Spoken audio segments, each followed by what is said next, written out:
il arrive que parfois la parodie soit plus populaire que l'original. Ce mercredi 1er février, le président des Républicains Éric Ciotti était invité sur le plateau de l'émission Quotidien.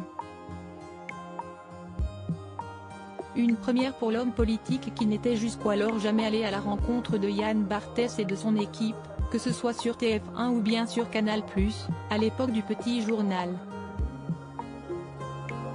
À peine arrivé sur le plateau, celui qui maintient encore des contacts avec le ministre de l'Intérieur Gérald Darmanin s'est vu rappeler ses faits d'armes par l'animateur, élu à la présidence des Républicains depuis décembre dernier, député présent depuis longtemps dans le paysage politique français. Pourtant, le présentateur de l'émission a déclaré que l'homme politique niçois restait encore mal connu des Français et du grand public, et lui a donc demandé s'il pouvait se présenter en quelques mots. Le père de Bénédicte, Jeanne-Marie et Anne-Julie a alors légèrement corrigé les propos du journaliste, rappelant que le grand public le connaît un peu plus depuis que quand elle, a décrit en amoureux transi d'Alessandra Sublet, ce qui a beaucoup contribué à sa notoriété d'après lui.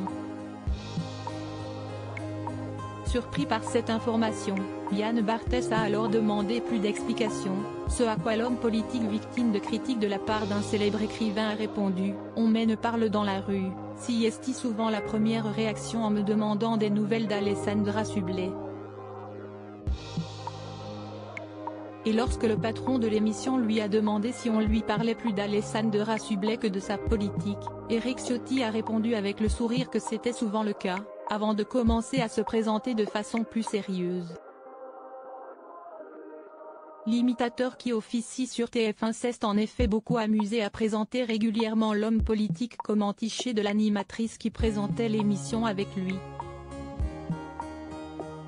Éric Ciotti, ce qu'il prépare en vue de 2027. Après cette parenthèse amusante sur le plateau, les événements ont repris une tournure plus classique pour l'homme politique, qui, dans son rôle d'opposition au gouvernement, n'a pas hésité à critiquer les actions d'Emmanuel Macron et de son équipe. Auprès du Figaro le 19 janvier dernier, celui qui a récemment été visé par une enquête de Mediapart a détaillé ses ambitions pour sa famille politique, en vue de la faire revenir au pouvoir en 2027. Le président des Républicains a notamment partagé son idée de mise en place d'un cabinet de l'ombre, destiné à contrer les actions du gouvernement pour montrer les décisions qu'aurait prises son parti à sa place.